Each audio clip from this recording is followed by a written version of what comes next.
योग दर्शन की 215वीं कक्षा। योग दर्शन का दूसरा साधन पाद हम लोग पढ़ रहे हैं और इस साधन पाद में हमारा 20वां सूत्र चल रहा है। 20वां सूत्र दृष्टा के स्वरूप को लेकर है कि दृष्टा यानी आत्मा का स्वरूप क्या है। इससे पिछले सूत्रों में दृश्य के स्वरूप को देखा, दृश्य क्या है, कैसा है, उसके बारे में विस्तार से बातें हुई और यहाँ दृष्टा को लेकर हमारी कुछ चर्चाएं हो गई हैं। तो कल जब कक्षा समाप्त हो गई थी उस समय एक माता जी हैं, मुझे ध्यान नहीं आ रहा उनका नाम, उन्होंने एक पंक्ति को लेकर के पूछा था, तो मैं बता देता हूँ। उन्होंने इस पंक्ति को लेकर के पूछा था कि इसका मतलब क्या है। तो एक बार देख लीजिए, मोटा मोटा सबको पता चल जाएगा, फिर आगे बढ़ेंगे। तो इससे इस पंक्ति को समझने से पहले थोड़ा पीछे जाना पड़ेगा, थोड़ा सा और। वो क्या था? न तावत स्वरूपः, और उससे भी पहले और एक पंक्ति पीछे जाना पड़ेगा, स बुद्धेर न स्वरूपो न अत्यंत विरूप इति। वो जो आत्मा है, वो जो दृष्टा है, वो बुद्धि के ना तो समान रूप वाला है, ना तो उसके जैसा है, न अत्यंत विरूप इति, और न एकदम उसके विपरीत स्वरूप वाला है। कि ऐसा कह दें कि जब स्वरूप नहीं है, समान रूप वाला नहीं है, तो फिर उसके विपरीत स्वरूप वाला हो गया, ऐसा भी नहीं है। ना तो पूरी तरह समान है, ना पूरी तरह विपरीत है। तो इसमें पहली बात को उन्होंने लिया कि वो दोनों का स्वरूप समान नहीं है। न तावत स्वरूपः, वो आत्मा बुद्धि के समान रूप वाला नहीं है। पहले इसी को लेकर के उन्होंने पहला पक्ष रखा। तो पहला पक्ष क्या रखा था? ज्ञात अज्ञात विषयत्वात् परिणामिनी ही बुद्धि। वो जो बुद्धि है वो ज्ञात अज्ञात विषय वाली होती है। उसमें कभी विषय जाने जाते हैं, कभी नहीं जाने जाते। एक विषय को जान रहा है तो संसार के बाकी विषय नहीं जाने जा रहे, और जब बाकी विषयों को जान रहा है तो बहुत सारे और विषय ऐसे हैं जो नहीं जाने जा रहे। तो ये सब बुद्धि के भीतर मामला चलता रहता है, और इन्हीं सब के होने से, ज्ञात अज्ञात विषय होने से, उसको क्या कहा? अपरिणामिनी। वो अपरिणामिनी है, क्षमा कीजिए, परिणामिनी, परिणमन वाली है, यानी उसमें बदलाव आता रहता है। तो उसके लिए आगे और बताया कि वो होता किस किस वस्तुओं के साथ है। तो कह रहे हैं तस्याश्च विषयो गवादिर्वा घटादिर्वा ज्ञात अज्ञातश्च इति परिणामित्वं दर्शयति। तस्याश्च यानी उस बुद्धि में, उसकी बात कर रहे हैं। उस बुद्धि के विषय क्या होते हैं? या तो गाय विषय हो, गाय आदि प्राणी विषय होते हैं, या घट आदि वस्तुएं होती हैं। हमारी बुद्धि में क्या विषय जाते हैं? या तो सारे चेतन जगत की वस्तुएं जाती हैं, चेतन प्राणी जो हैं हम उनको देखते रहते हैं, उनका अनुभव करते रहते हैं, या जितनी घड़े आदि वस्तुएं हैं यानी भौतिक वस्तुएं हैं, हम उनका अनुभव कर रहे हैं। उन्हीं की वृत्तियां हमारे मन के भीतर जा रही हैं। और वो सब वस्तुएं कैसी रहती हैं? ज्ञात अज्ञात विषयश्च इति। वो कभी ज्ञात होती हैं, कभी ज्ञात नहीं होती। और ये हम देख भी रहे हैं। कल बहुत सारे उदाहरणों से बात की थी। जब हम फोन की स्क्रीन पर देख रहे हैं तो दूसरे कमरे में क्या हो रहा है, क्या चीजें चल रही हैं, हमको नहीं पता, वो हमारे लिए अज्ञात हैं। और ऐसा होने से ये परिणामित्वम दर्शती, ये चीजें परिणाम को दर्शाती हैं कि बुद्धि में परिणाम तो आता है, बदलाव तो चलता रहता है। यही इसका बदलाव स्वरूप है। और फिर अब इसका विरोध बता रहे हैं आत्मा से कि फिर समानता कैसे नहीं है इस मामले में आत्मा से। तो उसके लिए कह रहे हैं सदा ज्ञात विषयत्वं तु पुरुषस्य अपरिणामित्वं परिदीपयति, कि पुरुष तो सदा ज्ञात विषय वाला होता है। आत्मा में तो कभी ज्ञान होता है, कभी नहीं, क्षमा कीजिए, बुद्धि में तो कभी ज्ञान होता है, कभी नहीं होता। लेकिन आत्मा के साथ एक बड़ी रोचक बात यह है कि वो सदा ज्ञात विषय वाला है, सदा बुद्धि को देखता रहता है, क्योंकि आत्मा का तो एक ही विषय है, बुद्धि। उस बुद्धि को ही हमेशा देखता रहता है। जब सृष्टि बननी शुरू होती है और परमात्मा बुद्धि बना करके आत्मा के साथ संयुक्त करता है, जोड़ता है, उसी समय से, और जब तक प्रलय नहीं हो जाती या जब तक मुक्ति नहीं हो जाती, तब तक ये बुद्धि का देखना चलता ही रहता है, चलता ही रहता है, कभी नहीं हटता उस प्रक्रिया से, सदा ज्ञात विषय वाला रहता है। कल YouTube पर एक कमेंट आया, उसमें अनुपमा दीदी हैं, उन्होंने पूछा था कि जिस समय आत्मा की सुषुप्ति अवस्था होती है, यानी जब हम सो रहे होते हैं, तो क्या उस समय भी आत्मा जान रहा होता है? बल्कि उन्होंने तो साफ साफ लिखा कि उस समय तो चेतनता नहीं होती उसमें, उस समय तो नहीं जान रहा होता। तो उनका प्रश्न ही गलत था। जिन लोगों ने योग दर्शन को ठीक से पढ़ा है और प्रथम पाद को अच्छे से जाना है, और जिस समय निद्रा वृत्ति को हम लोग पढ़ रहे थे, तो वहां हमने क्या पढ़ा था? सोते समय निद्रा अवस्था में भी आत्मा को ज्ञान होता है। क्या ज्ञान होता है? इसी बात का ज्ञान होता है कि मैं कुछ नहीं जान रहा था। या उठने के बाद में जब वो कहता है सुखम अहम अस्वाप्सम, यही शब्द थे वहां पर, मैं सुखपूर्वक सोया, तो वो सुख की जो अनुभूति हो रही थी, ये आत्मा को ज्ञान था। भले ही सो रहा था, ये शरीर सो रहा था, और एक अभाव की स्थिति थी, ज्ञान के अभाव की स्थिति जैसी प्रतीत हो रही थी कि कुछ ज्ञान नहीं हो रहा, लेकिन इस ज्ञान के ना होने का भी एक ज्ञान होता है। और ये बड़ी रोचक बात थी वहां पर, और बड़ी गहरी बात थी निद्रा वृत्ति के संदर्भ में। उस समय भी आत्मा जान रहा होता है। कहने को आत्मा की सुषुप्ति कही जाती है कि आत्मा की सुषुप्ति अवस्था होती है वो, लेकिन वो तो शरीर को आराम देने के लिए एक निद्रा जैसी स्थिति बनती है। लेकिन उस समय भी आत्मा जान रहा होता है। क्यों? क्योंकि वो बुद्धि से संयुक्त है, बुद्धि से जुड़ा हुआ है। और ऐसा कोई समय नहीं आता जब आत्मा जान नहीं रहा होता है, उस समय भी जान रहा है। सुखम अहम अस्वाप्सम, दुखम अहम अस्वाप्सम। मैं रात सुखपूर्वक सोया, मैं रात बड़े परेशानी में सोया, बड़ी चंचलता थी, नींद आई नहीं, और ये सब होता रहा। या मूढ़म अहम अस्वाप्सम, बड़ी मूढ़ता रही, बड़ी खराब नींद रही, मूढ़ता वाली रही। ये सब जो ज्ञान हो रहा है वो निद्रा अवस्था में हो रहा होता है। तो यहाँ उसी बात को कह रहे हैं, सदा ज्ञात विषयत्वम तु पुरुषस्य अपरिणामित्वम परिदीपयति। चूंकि वो सदा जान रहा है, सदा ज्ञान स्वरूप बना हुआ है, उसकी चेतना बनी रहती है हमेशा, यानी वो चेतन स्वरूप बना रहता है। ये उसके अपरिणामित्वम को दर्शाता है, यानी कि आत्मा अपरिणामित्व स्वरूप वाला है, उसके भीतर कोई परिणमन नहीं होता, बदलाव नहीं होता। तो आपसे कोई पूछे, ध्यान से समझेंगे इस बात को, यदि आपसे कोई पूछे कि आत्मा अपरिणामिनी है, उसमें कोई बदलाव नहीं आता, इसका मतलब क्या है? तो इसका मतलब यही है कि सदा जानता रहता है, बस यही उसका अपरिणामित्व है। यानी उसका ज्ञान स्वरूप जो है, चेतन स्वरूप जो है, जिसको हम चेतन स्वरूप कह देते हैं, ये सदैव बना रहता है, सदैव जानने की इच्छा वाला है, सदैव जानता रहता है। ये उसका अपरिणामिनी स्वरूप है।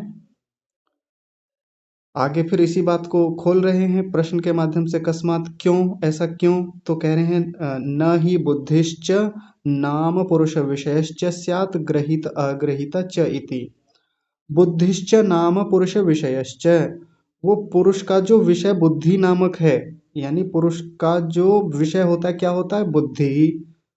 बुद्धि तो पुरुष का विषय होता है। आत्मा हमेशा बुद्धि को ही देखता रहता है। तो उस बुद्धि में ग्रहिता अग्रहिता, इस पुरुष में, बुद्धि में नहीं, पुरुष में कभी ग्रहण हो रहा है और कभी ग्रहण नहीं हो रहा है। न स्यात्, ऐसा नहीं है, ऐसा कभी नहीं होता कि उस पुरुष में कभी तो ज्ञान हो रहा है, कभी ज्ञान नहीं हो रहा।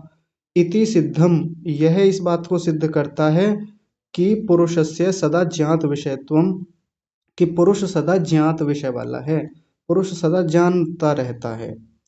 और ततश्च अपरिणामित्वम इति, यही आत्मा का, यही पुरुष का अपरिणामित्व है, यही उसका अपरिणामिनी स्वरूप है। ये बात हमारी कल हो गई थी, इसलिए मैंने जल्दी जल्दी बताई आपको। तो अभी तक एक बिंदु रखा है कि आत्मा और बुद्धि में समानता नहीं होती, उन दोनों का समान स्वरूप नहीं है। एक बिंदु रखा अभी तक हमारे सामने, कि बुद्धि में तो वो बदलाव आते रहते हैं, बुद्धि में तो कभी ज्ञान हो रहा है, कभी नहीं हो रहा। और उसी के साथ आत्मा का अपरिणामित्व रख दिया कि आत्मा में चूंकि सदैव ज्ञात विषय बना रहता है और वो अपरिणामिनी है, यानी दोनों के बीच में एक अंतर बता दिया, भेद बता दिया। अब देखिए दूसरी सबसे महत्वपूर्ण बात कह रहे हैं, और ये बात हमारे सबके जीवन से जुड़ी हुई बात भी है, बहुत ध्यान से समझिएगा। किम च परार्था बुद्धि संहतकारित्वात् स्वार्थः पुरुष इति, एक पूरा पक्ष रख दिया, यानी एक ही पंक्ति में दोनों का एक दूसरा भेद खोल दिया। किम च, और क्या, यानी दूसरी बात को बताने के लिए कह रहे हैं, यहाँ किम लगा दिया उसके लिए। वैसे तो किम माने क्या होता है, लेकिन जब दूसरा कथन कहना होता है उसके लिए भी किम लगा देते हैं। अब आप सोच रहे होंगे कि ऐसे क्या, इसका मतलब क्या हुआ। जैसे हम भी सामान्य रूप से भाषा में प्रश्नवाचक शब्दों को बोल रहे होते हैं, तात्पर्य उसका कुछ और होता है। जैसे मैंने आपके सामने कोई बात रखी और मैंने पूछा क्यों, बताइए क्यों, ऐसे कह देते ना, क्यों जी, बोलिए क्यों जी, ऐसे करके क्यों शब्द लगा देते हैं, जबकि उस क्यों बोलने का कोई मतलब नहीं होता, वहां प्रश्न पूछा ही नहीं जा रहा है। तो ऐसे ही किंच यानी दूसरी बात को रखने के लिए कह रहे हैं परार्था बुद्धि ही। बुद्धि जो होती है वो परार्थ होती है, परार्थ मतलब दूसरे के लिए होती है, बुद्धि कभी भी अपने लिए नहीं होती। क्यों, तो उसके लिए कारण दे रहे हैं, संहत कारित्वात, संहत होने से। मैं इस शब्द को नीचे लिख रहा हूँ संहत, संघत नहीं लिख रहा हूँ, संहत है। हकार और तकार है, तकार के नीचे हलंत है। संहत का मतलब होता है कि कोई वस्तु जब अनेक अवयवों से मिलकर बनी हुई होती है उसको संहत बोलते हैं। जैसे हमारा फोन बहुत सारे छोटे छोटे अवयवों से मिलकर के बना है, बहुत सारे इसमें पार्ट्स हैं, बहुत सारे क्रूज हैं, बहुत सारे और भी चीजें हैं, उन सब से मिलके हमारा ये फोन बना। तो हमारा फोन क्या है, संहत है, एक पूरा पिंड जैसा है। असेंबल कुछ ऐसे करके बोलते हैं ना, किसी चीज का जब असेंबलिंग होती है, असेंबल किया जाता है, जैसे गाड़ी के बहुत सारे पार्ट होते हैं, उन सबको मिला करके एक गाड़ी का पूरा ढांचा स्वरूप तैयार किया जाता है। जब गाड़ी पूरी तरह बन जाती है तो वो गाड़ी जो हमारे सामने खड़ी हुई है वो छोटे छोटे अवयवों का क्या है, संहत है। बात समझ में आ गई होगी। तो बुद्धि जो है वो परार्थ होती है, दूसरे के लिए होती है। क्यों होती है, क्योंकि वो संहत है, क्योंकि वो बहुत सारे अवयवों से मिलकर बनी है। किन किन अवयवों से मिलकर बनी है, सत्व रजस और तमस, इनसे मिलकर बनी है, इसलिए बुद्धि दूसरे के लिए है। स्वार्थ पुरुष इति, और आत्मा जो है वो स्वार्थ है, आत्मा अपने लिए है, आत्मा दूसरे के लिए नहीं होता। ध्यान से समझेंगे, बहुत रोचक बात कही जा रही है। मैं यहाँ पर दो दृष्टियां आपके सामने रखूंगा, दो बातें रखूंगा, आप ध्यान से समझिएगा। पहली बात तो जो यहाँ बताई जा रही है कि दोनों के बीच का भेद बता रहे हैं कि बुद्धि परार्थ है और आत्मा स्वार्थ है। यानी बुद्धि दूसरे के लिए होती है। किसके लिए होती है बुद्धि, आत्मा के लिए होती है, आत्मा के लिए बनाई जाती है, आत्मा के प्रयोजन को सिद्ध करने के लिए बुद्धि को बनाया जाता है। अपने लिए नहीं होती बुद्धि, अपने लिए उसका कोई प्रयोजन होता ही नहीं, आत्मा के लिए है। और साथ में उसका विरोध बताते हुए कह रहे हैं कि आत्मा जो है वो स्वार्थ है, अपने लिए होता है। आत्मा कभी किसी दूसरे के लिए होता ही नहीं, पहली बात तो बना भी नहीं और होता भी नहीं दूसरे के लिए, कि वो बुद्धि के लिए बना हो या किसी दूसरी आत्मा के लिए हो। एक आत्मा दूसरी आत्मा के लिए है भी नहीं, ये समझाना चाह रहे हैं। तो ये तो एक दृष्टि हो गई, ये आपको समझ में आ गई होगी यहाँ पर, है ना। लेकिन अब यहाँ से हम दूसरी दृष्टि को समझते हैं जो हमारे जीवन में काम आने वाली है और हमारे जीवन का बहुत महत्वपूर्ण हिस्सा भी है। हालांकि यहाँ सीधे सीधे विषय से नहीं जुड़ेगी वो बात, लेकिन हमको समझनी चाहिए, दार्शनिक दृष्टि है वो। हम लोगों को बचपन से ही बहुत सारे श्लोक समझाए जाते हैं, नीति की बातें समझाई जाती हैं, धर्म की बातें सिखाई जाती हैं, और ये कहा जाता है कि हमको परोपकार करना चाहिए, दूसरों का उपकार करना चाहिए। और अच्छी बात है, करना भी चाहिए। उपकार करने से हमारा पुण्य बनता है, हम दूसरों के लिए काम करते हैं, दूसरों का हित करते हैं, दूसरों के परोपकार के लिए बहुत कुछ करते हैं, इससे धर्म होता है, पुण्य बनता है हमारा, जिससे अगले जन्मों में अच्छी स्थितियां हमको मिलती हैं। एक तो नीति की बात ये रही। लेकिन कुछ लोग परोपकार में इतने डूब जाते हैं, अति परोपकार में चले जाते हैं, अति परार्थ में चले जाते हैं दूसरों के लिए, और जीवन भर दूसरों के लिए ही लगे रहते हैं। और हम आर्य समाज के लोग, या हम तथाकथित सनातनी लोग, या राष्ट्रवादी लोग तो इस मामले में बहुत आगे होते हैं, बहुत आगे रहते हैं। हम हमेशा, हमको अवसर मिले दूसरों के लिए कुछ करने का तो हम क्या नहीं कर गुजरते, हम करते रहते हैं दूसरों का उपकार। लेकिन यहाँ स्वार्थ पुरुष, आत्मा को स्वार्थ कहा है, आत्मा अंततः तो स्वार्थी ही है। मैं स्वार्थी शब्द बोल रहा हूँ, और ये स्वार्थी शब्द एक तो नेगेटिव सेंस में होता है और एक पॉजिटिव सेंस में होता है। यानी एक सकारात्मक अर्थ में होता है और एक नकारात्मक अर्थ में होता है। नकारात्मक रूप में लेंगे स्वार्थी शब्द को तो बनेगा कि कोई व्यक्ति दूसरों की हानि करके अपना भला कर रहा है, अपना मतलब निकाल रहा है, उसमें दूसरे की हानि करता है। तो ये तो हो गया नेगेटिव सेंस वाला, ये खराब अर्थ है और ये हमको करना भी नहीं चाहिए। लेकिन एक होता है कि दूसरों का उपकार करते करते या दूसरों का उपकार ना भी करते हुए व्यक्ति अपने लिए करता है, अपने लिए मतलब आत्मा के कल्याण के लिए करता है, ये होता है सकारात्मक स्वार्थ, अच्छे अर्थों में स्वार्थ, और ये करना चाहिए हमको। नहीं तो कई बार ऋषि दयानंद के बारे में भी एक बात हमारे आर्य समाज में चलती है, लोग अति श्रद्धा में जाकर के ऋषि दयानंद के बारे में एक बात बोलते हैं कि देखो ऋषि दयानंद कितने महान थे, उन्होंने देश की आज़ादी के लिए, देश की स्वतंत्रता के लिए, लोगों के कल्याण के लिए, परोपकार के लिए अपनी मुक्ति को भी उन्होंने स्थगित कर दिया, अपनी मुक्ति की भी उन्होंने कामना नहीं की, और बस लगे रहे समाज के लिए। उन्होंने लोगों की गालियाँ सुनी, पत्थर झेले, ऐसा ऐसा झेला, ये सब कुछ झेला, लेकिन अपनी मुक्ति उन्होंने छोड़ दी कि मुझे मुक्ति नहीं चाहिए, मुझे तो इस देश का कल्याण करना है। ये अति श्रद्धा में कही हुई मूर्खतापूर्ण बात है। मैं स्पष्ट कह रहा हूँ, मूर्खतापूर्ण बात है।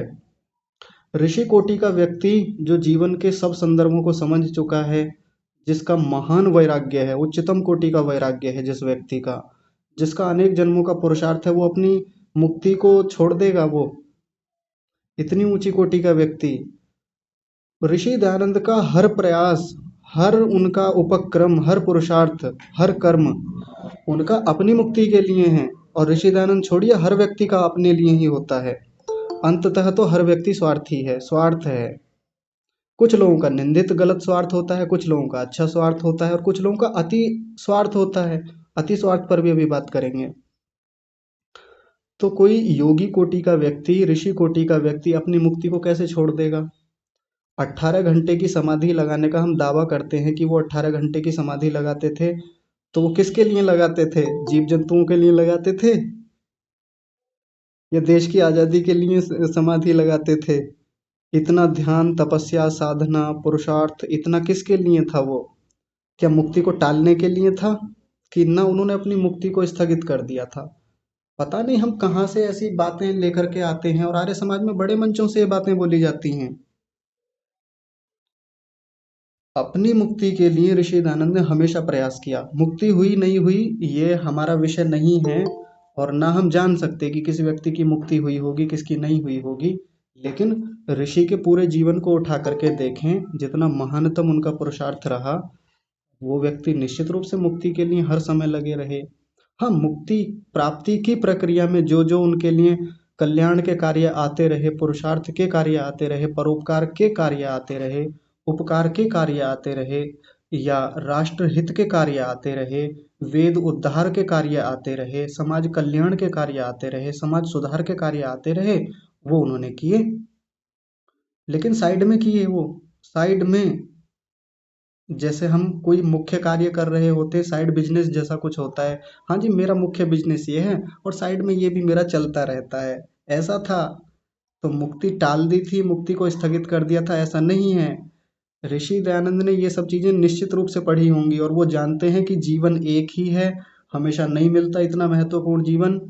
और वेदों का इतना महानतम भाष्य करने वाला व्यक्ति और उपनिषद को पढ़ने वाला व्यक्ति जो जानता है, भूतेषु भूतेषु विचित्य धीरा, जो हम पीछे पढ़ के आए थे, इह चेत अवेदित, वो वाला जो था कि इस जन्म में परमात्मा को जान लिया तो जान लिया, वरना तो महती विनष्टि है, महान विनाश है।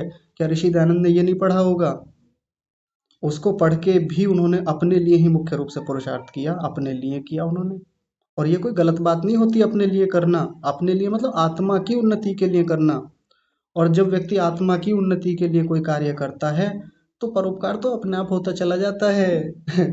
यानी जब व्यक्ति के अपने पास ज्ञान है, अपने पास स्थितियां हैं, अपने पास सामर्थ्य है, तभी तो दूसरों के लिए कर पाता है। आपको एक रोचक उदाहरण देता हूँ। आज वो व्यक्ति कक्षा में नहीं है। हमारी कक्षा में एक व्यक्ति लगभग 3 दिन आए थे, मेरे गहरे परिचित हैं, मैं जानता हूँ बहुत अच्छे से उन्हें। आज वो कक्षा में नहीं है। अगर वो यूट्यूब से सुनेंगे भी ना और बुरा माने तो बिल्कुल माने, उनको बुरा मानने के लिए ही ये बात मैं बोल रहा हूँ।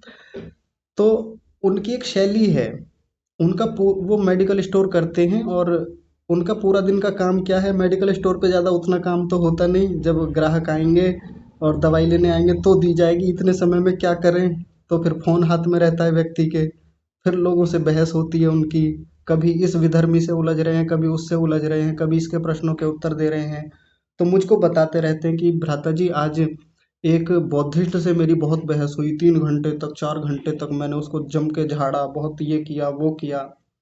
तो फिर मुझसे पूछते हैं कि भ्राता जी, आप मुझको ये प्रमाण भेजिए, वो भेजिए, कहीं से देख करके ये भेजिए कि कहीं से ये मिल जाए और मैं उनका मुंह बंद कर दूं। उसने अभी अभी मुझसे ये प्रश्न पूछा और वो हमारे धर्म पर प्रश्न कर रहा था, तो आप जल्दी से बताइए कि ये कहाँ से मिले। और उन्होंने उस दिन यहाँ कक्षा में आके ही पूछा, कहने लगे ईश्वर की परिभाषा क्या है, ईश्वर की परिभाषा बताइए क्या है। मैंने उन्हें बता दी। तो उनका काम क्या है, दूसरे लोगों से पूरा दिन लगे पड़े हैं, उलझे पड़े हैं, खुद का पता नहीं है, खुद को पता नहीं है ईश्वर क्या है, लेकिन दूसरों को समझाने में लगे हुए हैं कि ईश्वर क्या है। कई बार मेरे मन में आता कि मैं उनको बताऊं कि जितना आप दूसरों को संतुष्ट कर रहे हैं, दूसरों के पीछे आप अपना समय, ऊर्जा, ये सब खर्च कर रहे हैं, कभी अपना भी तो स्वाध्याय कीजिए खुद से। आप मुझसे तो पूछते हैं कि इसका प्रमाण कहाँ मिलेगा, इसके बारे में कुछ बताइए ताकि मैं विधर्मियों का मुंह बंद कर दूं, वो हमारे धर्म पर सवाल खड़े करते हैं, गालियां देते हैं। मैंने कहा उनको जवाब देने के तरीके दूसरे हैं, दिए जा सकते हैं, करना चाहिए, लेकिन आप पहले अपना तो देखिए। आप कितने संतुष्ट हैं, आप वास्तव में आप कितना जान पाए शास्त्र को। आपने कहीं से एक पंक्ति उठा ली और सामने वाले के मुंह पे दे मारी कि लो मैंने मुंह बंद कर दिया सामने वाले का। इसको करके मिल क्या गया, अंततः आपने हासिल क्या कर लिया। और आप किसी तरह से उस व्यक्ति को सनातन में ले भी आए, उसको आर्य बना लिया, उसको हिंदू बना लिया, इसको करके भी हासिल क्या कर लेंगे आखिरकार, बताइए। अपना क्या बढ़ा, अपने आप में क्या वृद्धि हुई, स्वयं के लिए क्या अर्जित कर लिया इतना कुछ करके। हाँ, करना चाहिए, दूसरे को संतुष्ट करना है। जो लोग हमारे धर्म से अलग हो गए हैं उनको धर्म में लाने के लिए प्रयास करना चाहिए, लेकिन पहले स्वयं के पास तो कुछ हो। स्वयं के पास ज्ञान के नाम पे धेला भर नहीं है, और दूसरे को हम सोचते हैं कि वो आर्य समाज में आ जाए, आर्य समाज के सदस्य बढ़ जाएं, आर्य समाज की संख्या कम हो रही है जी, हम ज़्यादा से ज़्यादा लोगों को जोड़ना चाहते हैं, आर्य बनाना चाहते हैं, सनातनी बनाना चाहते हैं। लेकिन जब बात स्वयं की आती है, हम आत्मावलोकन करके देखें, आत्मविश्लेषण करके देखें, हम कितने पानी में हैं या हम कितने ऊपर हैं, पानी से कितना बाहर आ गए हैं। हमारे पास स्वयं के पास ज्ञान की स्थिति क्या है, सामर्थ्य क्या है हमारा। तो अंततः निकल के वही आता है, ज्यादा कुछ है नहीं। जो मैं हमेशा कहता रहता हूँ, पीछे भी ये बात आई थी एक दिन, आत्मस्वार्थ है, अपने लिए है, किसी दूसरे के लिए है भी नहीं। और इस बात को कहने के पीछे का प्रयोजन ये बिल्कुल नहीं है कि जब आत्मा अपने लिए है तो दूसरों को छोड़ करके, अपने कर्तव्य छोड़ करके फिर व्यक्ति केवल अपने लिए जुट जाए। इसको कहते हैं अति स्वार्थ। अब इसको भी समझते हैं थोड़ा ध्यान से। अति स्वार्थ का मतलब क्या है यहाँ पर। अति स्वार्थ का मतलब इस तरीके से होता है कि एक व्यक्ति घर में है, घर में ले लीजिए, किसी गुरुकुल में ले लीजिए, ऐसे व्यक्ति भी हर जगह मिल जाते हैं, अति स्वार्थी भी, जिन्होंने ये समझ लिया कि हाँ मुझे अपना कल्याण करना है, और अब बाकी सब चीज़ें छोड़ दी पूरी तरह से, अब हर मामले में केवल अपना कल्याण, हर मामले में केवल अपने लिए, केवल अपने लिए। तो फिर क्या करते हैं, फिर बाकी लोगों का सहयोग लेते रहेंगे, हर तरीके से सहयोग लेंगे, धन से सहयोग लेंगे, भोजन से सहयोग लेंगे, अन्य सेवाएं लेंगे, खुद कुछ करेंगे नहीं, या करेंगे तो बहुत कम करेंगे। और ऐसे लोगों की संख्या भी खूब मिल जाती है, और ऐसे लोग ज़्यादातर पता है कहाँ मिलते हैं, आश्रमों में मिल जाएंगे, गुरुकुलों में मिल जाएंगे। वानप्रस्थ लेके घर से चले गए थे और अब दूसरों पर आधारित हैं। गुरुकुल के ब्रह्मचारियों को हमेशा आदेश देते रहते हैं कि ये लेके आओ, मेरे लिए भोजन की व्यवस्था करो, वहाँ रख दो, मेरे लिए पानी भर के रख दो, मेरा स्नान करना है, मालिश कर दो, ये कर दो, वो कर दो। ऐसे खूब लोग हैं। क्यों, मेरी साधना में बाधा ना हो, मैं साधना ज़्यादा से ज़्यादा करूँ, मैं दूसरों से इसलिए सेवा ले लूँ कि यदि मैं सेवा में लग गया, मैं खुद के लिए जुटाने में लग गया, तो फिर मैं साधना कब करूँगा। अति स्वार्थ, अति स्वार्थ। व्यक्ति सामने की वाले की हानि नहीं कर रहा है, लेकिन इतनी सेवाएं ले रहा है दूसरे वाले की, सामने वाले की, कि बस अपने पर ही केंद्रित हो गया है। अब ऐसे में जो दूसरों के लिए करना चाहिए, दूसरों के लिए भी तो करना होता है। सेवाएं ऐसी थोड़ी मिल जाती हैं फ्री में कहीं से भी। जब हम कहीं से सेवाएं ले रहे हैं तो उसके लिए जरूर हमने कुछ ना कुछ पुण्य कर्मा से चुकाया है। हमारे पुण्य कर्मा से खर्च हुए हैं, नहीं हुए तो आगे हो जाएंगे। या आगे के लिए जुटा क्या रहे हैं हम, जब हम केवल अपने स्वार्थ में आकर के लग गए हैं। तो मूल बात क्या है यहाँ तक इन बातों को कहने की? बात यही है कि स्वार्थी होना कोई बुरी बात नहीं है, स्वार्थी होना ही चाहिए। अंततः तो स्वार्थी ही रहना है हर किसी को। अंततः तो आत्म कल्याण के लिए ही हम हैं। हमारा जब तक कल्याण नहीं होगा तब तक ये समाज कल्याण की बातें, समाज सुधार की बातें, आर्य समाज के सुधार की बातें, हिंदू धर्म में सुधार की बातें, ये खोखली बातें हैं, मूर्खतापूर्ण बातें हैं। ऋषि दयानंद ने समाज के कल्याण के लिए, राष्ट्र के कल्याण के लिए अपनी मुक्ति को स्थगित किया और लग गए पूरी तरह से। ना अपना देखा ना कुछ देखा, गालियां झेलते रहे और ये कुछ करते रहे। इतना लोगों ने उनको अपमानित किया, वो किया, अपना कुछ नहीं देखा। ये जब ऋषि दयानंद के बारे में ऐसी बात सुनता हूँ ना मैं, तो मुझे गुस्सा आता है फिर ऐसे लोगों पर। अपना कुछ नहीं देखा ऋषि दयानंद ने। तो वो इतनी दंड लगाते थे, इतना अच्छा भोजन करते थे, इतना योगाभ्यास करते थे। योगाभ्यास मतलब ध्यान साधना करते थे। योगाभ्यास का मतलब व्यायाम नहीं, व्यायाम अलग चीज है, योगाभ्यास अलग चीज है। तो इतनी जो साधना कर रहे थे, तपस्या कर रहे थे, स्वाध्याय कर रहे थे, पढ़ते थे, समाधि लगाते थे, ये किसके लिए कर रहे थे? अपना कुछ नहीं देखा ऋषि दयानंद ने। फालतू की बातें हैं, सब झूठी बातें। अति श्रद्धा बोलते हैं इसको। जब अति श्रद्धा हो जाती है ना अपने गुरुओं के प्रति, अपने महापुरुषों के प्रति, तो हम गलत बात कहने में फिर चूकते नहीं हैं और हमको पता भी नहीं रहता कि हम कब उस अति श्रद्धा में चले गए, जबकि वास्तव में वो श्रद्धा है भी नहीं। श्रद्धा तो सत्य पर आश्रित होती है। वो व्यक्ति जो राष्ट्र निर्माण के लिए निकला है, स्वतंत्रता के लिए निकला है, जिसने समाज के लिए बहुत कुछ किया किया, ऋषि दयानंद ने, सामर्थ्य था करने का उनका। लेकिन हम देखें तो जीवन का अधिकांश हिस्सा उनका स्वयं के लिए था। और वो बुरी बात नहीं है कोई कह दे कि अपने लिए किया, तो जी स्वार्थी बन गए थे। देश गुलाम है और वो साधना में बैठे हुए हैं। देश में ऐसी भुखमरी है, लाचारी है, गरीबी है, और वो दंड लगा रहे हैं, या वो साधना में बैठे हुए हैं, समाधि लगा रहे हैं। ऐसा व्यक्ति किस काम का व्यक्ति? एक तरफ तो क्रांतिकारी लड़ रहे थे, एक तरफ तो क्रांतिकारी ऐसा कर रहे थे। तो एक शूरवीर का, एक क्षत्रिय का धर्म होता है कि वो राष्ट्र के लिए करे। लेकिन योगी कोटि के व्यक्ति को राष्ट्र की रक्षा करते करते उसको अपना मुख्य अपना देखना होता है। जब उसको सब चीजें समझ में आ जाती हैं कि अंततः तो अपना कल्याण ही मुख्य है, ये राष्ट्र की बातें, ये देश की स्वतंत्रता की बातें गौण रह हो जाती हैं फिर। और ये बात बड़ी अजीब लगेगी सबको। एक व्यक्ति जो आत्म कल्याण पर केंद्रित हो गया है सच्चे अर्थों में, अच्छी तरह से, जब उसने वैराग्य को ठीक समझ लिया है, जब उसने योग को ठीक से समझा है, जब उसने मुक्ति को ठीक ठीक अर्थों में समझा है, तो उसके लिए वो मुक्ति मुख्य हो जाती है। और ये राष्ट्र की स्वतंत्रता, राष्ट्र कल्याण, देश कल्याण, लोक कल्याण, मानव कल्याण, ये बातें गौण हो जाती हैं फिर उस समय के लिए। कर्तव्य वो उसके लिए उतने महत्व के नहीं रहते। करने को करता है वो व्यक्ति, बिल्कुल करता है। ऐसा नहीं कि उसके ऊपर आरोप लगते हैं कि उसने अपने कर्तव्य नहीं किया।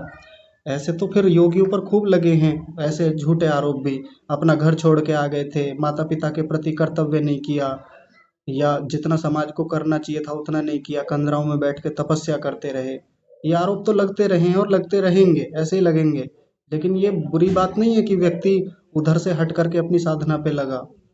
एक व्यक्ति को हम उंगली उठा करके बड़ी जल्दी कह देते हैं कि देखो समाज से भाग गए थे, कर्तव्यों से भाग गए थे, साधना में लग गए थे, स्वार्थी थे। आपने एक दो तीन चार व्यक्तियों के लिए तो बोल दिया, लेकिन जिनका कर्तव्य था राष्ट्र की रक्षा करने का, उन क्षत्रियों को क्यों नहीं बोला? वो क्षत्रियों का कर्तव्य है, वो राजपूतों का कर्तव्य है, वो राजनायकों का कर्तव्य है कि वो राष्ट्र की रक्षा करें। एक व्यक्ति को क्यों हर जगह टांग ना ले जा करके कि इसने देश की रक्षा नहीं की, इसने ये क्यों नहीं किया, कर्तव्यों से भाग गया? वो समाज का कर्तव्य है कि उनके घर वालों को देखे। जैसे ऋषि दयानंद अपना घर छोड़ करके आए तो उन पर भी आरोप लगे कि अपना घर छोड़ के चले गए अपनी मुक्ति के लिए, ये कर दिया वो कर दिया। घर वालों के प्रति, जो घर वालों ने उन्हें पाला पोसा, फिर उनका कर्तव्य क्यों पूरा नहीं किया? वैसे तो इतनी बातें, धर्म कर्म की बातें करते थे, अपने माता पिता को एक बार मुंह फेर करके देखा तक नहीं। तो माता पिता के प्रति कर्तव्य जो हैं उससे बड़ा कर्तव्य उनका आगे था जो अपने लिए था। पर जब ये अपने लिए बात आती है ना, लोगों को यही बात चुभने लगती है कि अपने लिए, ये तो स्वार्थी हो गया व्यक्ति। अपने लिए करने का मतलब कि पहले अपने लिए किया, और जब अपने लिए किया उन्होंने इतना अपने लिए जुटा लिया, फिर जो समाज के लिए किया, तो बताइए क्या माता पिता के साथ चिपके रहते तो क्या वो कर पाते? यदि व्यक्ति के भीतर वैराग्य नहीं है, सच्चे अर्थों वाला वैराग्य, झूठा वैराग्य नहीं, खोखला वैराग्य नहीं, यदि वैराग्य नहीं है तो बिल्कुल माता पिता के साथ रहे, बिल्कुल अपने पारिवारिक सामाजिक दायित्वों का निर्वहन करे, और वो जरूरी है।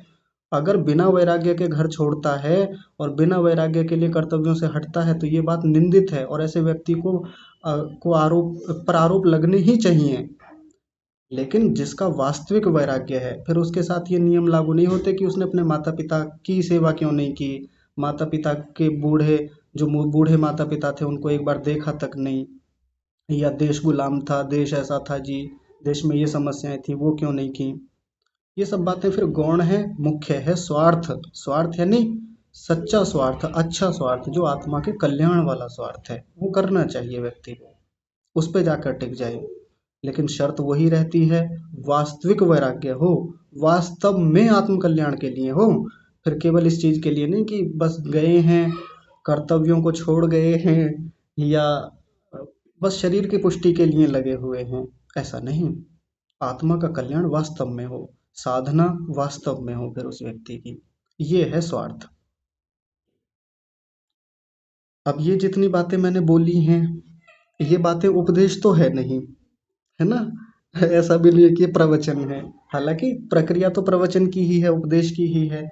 लेकिन जब भी मैं इस प्रकार की बातें बोलता हूँ तो वो किसी को बुरा लगने के लिए, या ये कि ये दूसरों के लिए है, ये आत्मावलोकन के लिए बातें हैं। हम अपना अवलोकन करके देखें कि हम इस पैरामीटर पर कहाँ खड़े हुए हैं।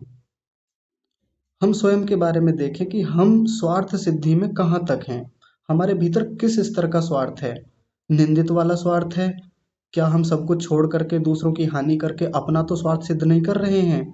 बस शरीर का पोषण तो किए जा रहे हैं, शरीर के लिए, घर के लिए, घर वालों के लिए तो किए जा रहे हैं, और सब कुछ करके भी आत्मा की धेले भर भी उन्नति नहीं हुई।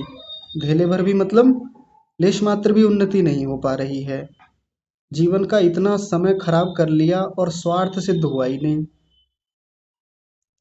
और ये बड़ी गंभीर बात है, और अधिकांशतः इस बात पर बात करने वाले लोग, इस विषय पर विचार करने वाले लोग बहुत कम हैं, करते भी नहीं है कई बार, क्योंकि वहाँ दूसरा स्वार्थ आ जाता है। बातें क्यों करें? क्योंकि बिना बात किए उनके बाकी स्वार्थ सिद्ध हो रहे हैं, दक्षिणा मिलती है, पैसा मिलता है, उनकी जो फीस है वो मिल जाती है, उन्हें बाकी चीज़ों से क्या मतलब।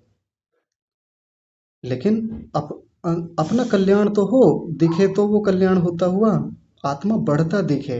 हाँ, इतना हुआ है मेरा, मेरी साधना में इतनी गति हुई है।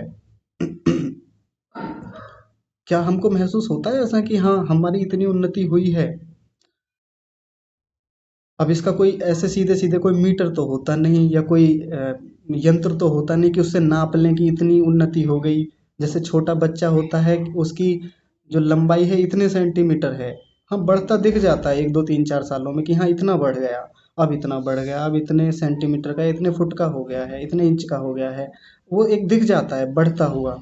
शरीर बढ़ता हुआ दिखता है, शरीर में होने वाले परिवर्तन स्पष्ट दिखते हैं। लेकिन आत्मा में जो चीजें बढ़ गए या घट रही हैं, मतलब सीधे सीधे आत्मा में कुछ घटता बढ़ता नहीं है, लेकिन हाँ उन्नति के रूप में, उन्नति के सेंस में मैं बोल रहा हूँ।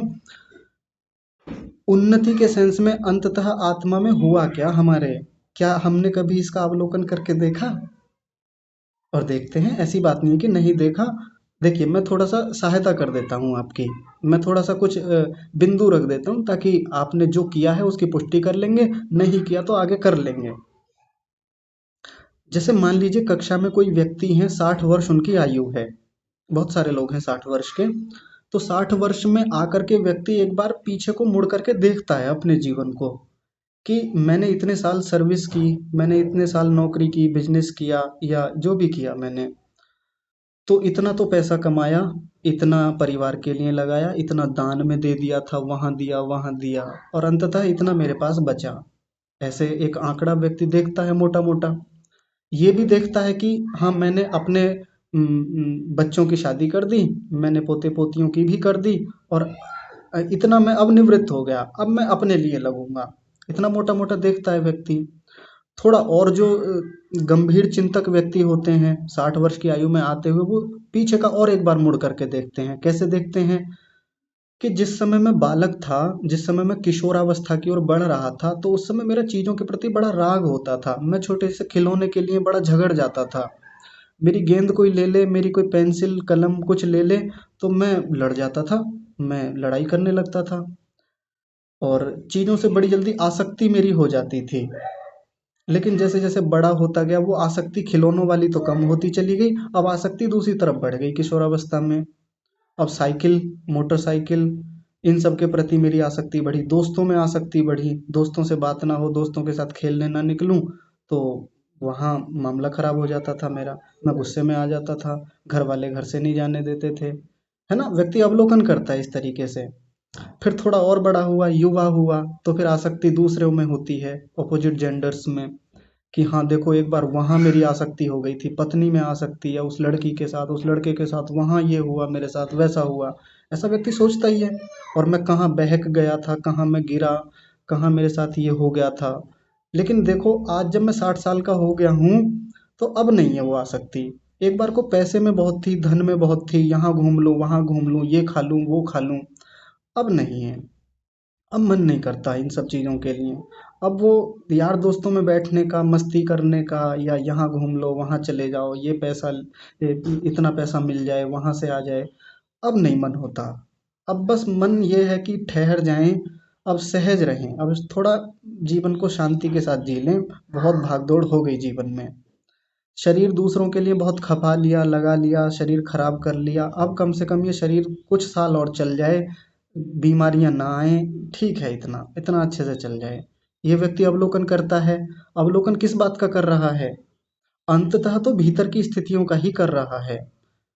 हाँ, जीवन में बहुत भाग दौड़ रही, बहुत जगह आसक्तियां हुई, राग हुआ, कितने लोगों से लड़ाइयाँ हुई, दुश्मनियाँ हुई, यानी द्वेष हुआ, कितना समय खराब हुआ। लेकिन हाँ, जैसे जैसे मेरा ये समय बढ़ता गया, धीरे धीरे मैच्योरिटी आती रही, परिपक्वता आई, मैं यहाँ आ गया, फिर उस स्टेज पे आ गया, और आज कम से कम इतना है कि मेरे भीतर वैसी अब आसक्तियाँ रही नहीं, वैसा राग रहा नहीं। ये ये व्यक्ति विचार करता है, चिंतन मनन करता है, अपना अवलोकन करके देखता है। ये मैं सामान्य व्यक्ति की बात कर रहा हूँ। लेकिन यहाँ हम जिस स्तर पे आके खड़े होकर के बात कर रहे हैं, ये एक साधक के स्तर की बातें हैं। ये एक योगाभ्यासी के स्तर की बातें हैं, कि जब योगाभ्यासी स्वार्थी बने तो किस स्तर से बने। वो देखे पीछे मुड़ करके कि साधना करते करते इतने वर्ष हुए, तो राग कितने अंशों में कम किया है, राग के संस्कारों को मैं कितना पकड़ पाया, वो कितने मेरे भीतर से कमजोर हुए, या दग्ध बीज हुए, या द्वेष के संस्कार आज भी वैसे के वैसे ही बने हुए हैं। बूढ़ा भले ही हो गया हूँ, द्वेष आज भी उतना ही है, चीजों के प्रति, लोगों के प्रति। अस्मिता क्लेश को आज तक समझ ही नहीं पाया, या समझा तो इतना सा मात्र समझा है, अभी तक पकड़ में ही नहीं आया अस्मिता क्लेश है क्या। अभिनिवेश क्लेश, डर आज भी वैसे ही है चीजों को लेकर के। इस पर थोड़ा सा भी तो काम नहीं हुआ, या हुआ तो इतना हुआ, या इतना कर लिया जी। साधक और क्या सोचेगा, और वो क्या जीवन में आंकड़े निकालेगा, आखिरकार वो क्या देखेगा, पैसा थोड़ी देखेगा, या इतने मकान खड़े कर लिए, इतनी गाड़ियां ला करके खड़ी कर ली, बैंक बैलेंस पहले इतना था अब इतना हो गया, ये थोड़ी ना देखेगा एक साधक। देख लेता है वो भी मोटा मोटा, जीवन में वो भी एक साधन है उसके लिए। लेकिन अंततः तो एक साधक भीतर ही देखेगा, आत्मा के स्तर पे जाके देखेगा, मन के स्तर पे जाकर के देखेगा। तो देखें, बैठें, अपने साथ बैठें, बात करें अपने आप से, पिछले जीवन को उठाएं, जीवन के पहले 10 वर्षों को उठा लें, आरंभ के 10 वर्ष। शायद याद भी ना हो बहुत सारी बातें, या होंगी तो मोटी मोटी कुछ बातें याद होंगी। अगले 10 वर्षों को उठा लें, जब आप 10 वर्ष से 20 वर्षों के बीच थे, जिस समय किशोरावस्था थी, याद करें उन वर्षों को। उस समय जीवन कैसा चलता था, कितनी स्थितियां हमारी कमजोर थीं, कितनी स्थितियों में हम परिपक्व थे, कहाँ बहक जाते थे, कहाँ फिसल जाते थे, राग द्वेष को लेकर के क्या स्थितियां थीं।